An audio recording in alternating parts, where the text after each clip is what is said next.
बिस्मिल्लाहिर्रहमानिर्रहीम। अस्सलामु अलैकुम viewers, welcome to my YouTube channel math and math by Umair Sajid. आज इस वीडियो में हम सॉल्व करेंगे एक्सरसाइज 12.3 का question number 10।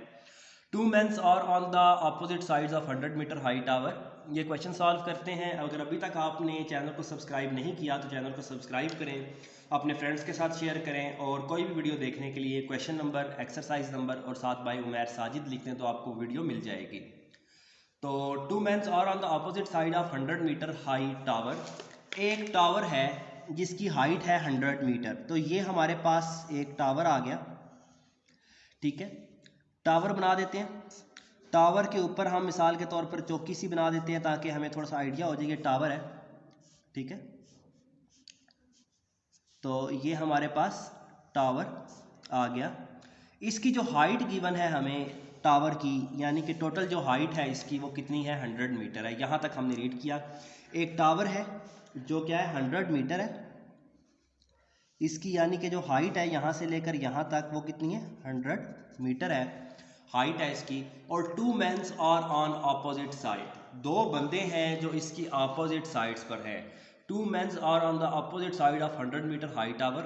100 metre high tower draw कर दिया है। अब दो बंदे ड्रा करते हैं इसकी अपोजिट साइड पर। तो एक बंदा इस साइड पर होगा, ठीक है, और एक बंदा आपके पास टावर की इस साइड पर है। और ऑन अपोजिट साइड मतलब अपोजिट साइड्स पर है, एक अलग अलग साइड्स पर टावर के खड़े हैं। If the measure of angle of elevation of top of the tower are 18 and 22 respectively.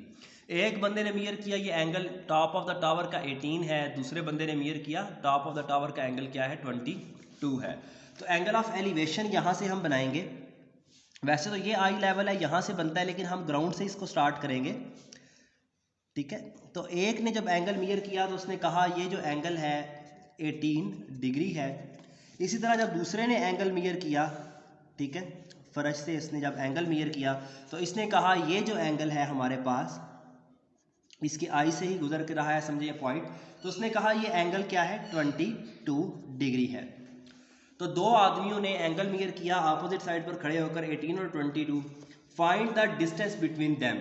अगर लास्ट में लिखा हो तो पहले टू मेंस के दरमियान का आपने डिस्टेंस फाइंड करना है, यानी कि यहाँ से लेकर एक बंदे का दूसरे बंदे से जो फासला है वो आपने फाइंड करना है। तो ये जो डिस्टेंस है ये हमने कैलकुलेट करना है। इसको आप x1 कह दें, इसको x2 कह दें। टोटल डिस्टेंस क्या होगा, जो d है वो होगा x1 प्लस x2 जो आपने फाइंड करना है। अब ये डायग्राम हम थोड़ी सी खूबसूरत वे में शॉर्ट सी करके बना लेंगे। तो आपके पास ये डायग्राम है, ठीक है। दरमियान में 90 का एंगल है यहाँ पर भी और यहाँ पर भी। ये जो एंगल है 18 है, जबकि ये जो एंगल है ये आपके पास 22 डिग्री है। इसको आपने x1 का नाम दिया है, इसको x2 का। टावर की हाइट आपको बता दी गई है 100 है। आप नाम दे देंगे A, B, C और D। अब दो आपके पास ट्राइंगल्स हैं राइट एंगल, एक ABD है और एक BCBD है।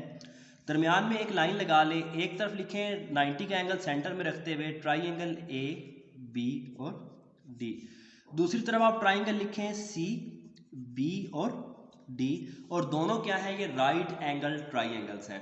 क्योंकि ये दोनों राइट एंगल ट्राइंगल है, इधर आप RT ट्राइंगल भी लिख सकते हैं कि ये भी आपके पास राइट एंगल ट्राइंगल है, राइट एंगल ट्राइंगल इधर भी आप लिख सकते हैं। क्योंकि जो ट्रिग्नोमेट्रिक रेशियोज हैं, फार्मूलाज हैं, वो राइट एंगल ट्राइंगल के यूज होते हैं। अब डायरेक्ट भी लिखें तो तब भी कोई फर्क नहीं पड़ता, आप इतना भी इसको लिख सकते हैं।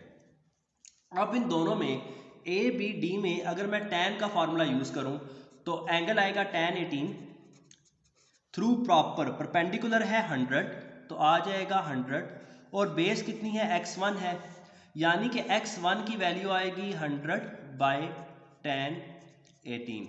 इसी तरह अगर यहाँ पर हम CBD में राइट एंगल का tan का फार्मूला यूज करें, थ्रू एंगल है 22 डिग्री, परपेंडिकुलर है 100 और जो बेस है वो है x2। तो यहाँ से हम x2 की वैल्यू निकाल सकते हैं 100 बाई tan 22। अब हमारे पास x1 भी है, हमारे पास x2 भी है, तो हमने टोटल डिस्टेंस निकालना है। टोटल डिस्टेंस क्या है, x1 प्लस x2। तो डिस्टेंस जो सा है हम लास्ट में लिखेंगे यहाँ पर कि डिस्टेंस हमारे पास इक्वल है डिस्टेंस, TANCE, डिस्टेंस जो सा है, जो D है वो इक्वल है x1 प्लस x2 के, यानी कि x1 है आपके पास 100/10 18 प्लस 100/10 22। अब कैलकुलेटर को आपने रखना है डिग्री में और इसको कैलकुलेटर पर लिखना है। कैलकुलेटर ऑन किया, टॉप ऑफ द स्क्रीन यहाँ पर D लिखा आना चाहिए। अगर D लिखा नहीं आ रहा तो इसका मतलब है आपके पास रेडियन में कैलकुलेटर आप रीसेट करेंगे।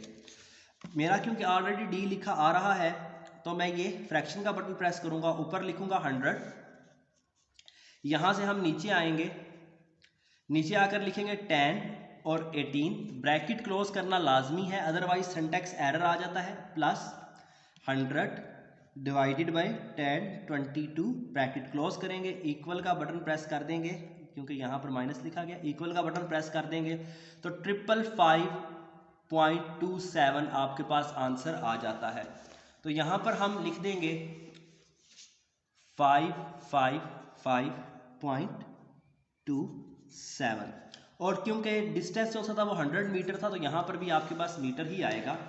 बुक एंड पर आंसर चेक करते हैं, ठीक है। तो इंतहाई आसान क्वेश्चन है ये वाला। 1 मिनट। तो बुक के एंड पर जो आंसर है इसका वो है 555। जस्ट आखिर में मीटर नहीं लिखा गया, यहाँ पर यूनिट लिखने ज़रूरी है तो आप यहाँ पर मीटर लिख दे। अब अगर 555 तक लिखता तब भी लिख सकता था क्योंकि यहाँ पर ये 100 लिखा हुआ है, आगे डेसिमल के बाद कुछ नहीं है। तो यहाँ पर भी हम 555 और चूंकि ये 5 से छोटा है तो राउंड ऑफ करते वक्त आंसर जो सा है 555 तक भी ठीक है। 555.2 लिख दें तब भी ठीक है और 27 तक एक्यूरेसी थोड़ी सी बढ़ जाती है तो इसलिए मैंने ये 3 डिजिट तक लिखे हैं। तो ये आंसर आपके पास बिल्कुल एक्यूरेट आ चुका है। प्रीवियस क्वेश्चंस में मैंने आपको ये बताया है, जब हम सॉल्व कर रहे थे 12.2 तो आंसर आपने जो निकालना होता है वो क्वेश्चन को सामने रख के करना होता है। अगर क्वेश्चन में जितने सिग्निफिकेंट फिगर हैं डेसिमल के बाद उतने ही लिखें तो आंसर आपका ठीक कंसीडर होगा। ज़्यादा लिख दें तब कोई मसला नहीं है, लेकिन उससे कम ना लिखें। तो यहाँ पर पॉइंट के बाद कोई नहीं था तो आप सिर्फ पॉइंट तक भी लिख सकते थे।